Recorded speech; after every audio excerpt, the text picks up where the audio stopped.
उद्या 19 तारखेला रक्षाबंधनासारखा हा पवित्र सण आहे। या सणाचं औचित्य साधून आपल्या राज्य सरकारचे मुख्यमंत्री आदरणीय एकनाथजी शिंदे साहेब, उपमुख्यमंत्री देवेंद्रजी फडणवीस साहेब आणि दुसरे उपमुख्यमंत्री माननीय अजितदादा पवार साहेब यांच्या माध्यमातून या युतीच्या सरकारने या महाराष्ट्रातल्या तमाम लाडक्या बहिणींसाठी एक नाविन्यपूर्ण योजना चालू केली आणि त्याचा प्रत्येक माता भगिनींच्या अकाउंटवर 2 दिवसापासून पैसे यायला सुरुवात झालेली आहे। त्याचं सगळ्या माता भगिनींमध्ये, संपूर्ण महाराष्ट्राच्या भगिनींमध्ये एक आनंदाचं वातावरण झालेलं आहे। मी जरी राज्य सरकारने ही एक नाविन्यपूर्ण योजना राबवली, पण मी माझ्या मतदारसंघामध्ये तमाम माता भगिनींसाठी त्यांनी जो रक्षाबंधनाचा वर्षाव माझ्या हातांवर केला त्याची परतफेड म्हणून भगिनींसाठी काहीतरी गिफ्ट द्यावी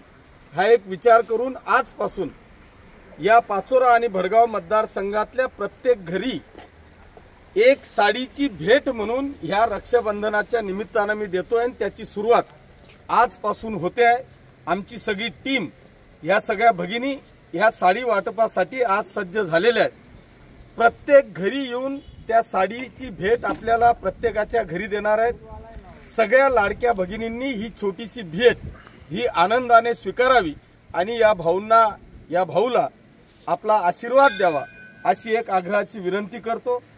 पाचोरा आणि भडगाव मतदारसंघ एक मोठा आहे, 141 गावं आहेत, त्याच्यामुळे प्रत्येक घरी यायला किमान 8 दिवसाचा अवधी लागणार आहे। आपण काळजी करण्याची आवश्यकता नाही। 100% प्रत्येक बहिणीला प्रत्येक घरी एक साडी भेट दिली जाणार आहे। त्याच्यामुळे कोणीही घाई गडबड न करता प्रत्येकाच्या घरी ही गिफ्ट येणार आहे। ज्या गावात ह्या आमच्या माता भगिनी जातील त्या गावामधले आपले जे पदाधिकारी आणि कार्यकर्ते आहेत यांनी सुद्धा ही जबाबदारी स्वीकारून एकही घर आपल्या ह्या गिफ्ट पासून वंचित राहणार नाही याची काळजी घ्यावी। पुन्हा एकदा सर्व माता भगिनींना या रक्षाबंधनाच्या पवित्र सणाच्या मनापासून शुभेच्छा देतो। धन्यवाद। जय हिंद, जय महाराष्ट्र।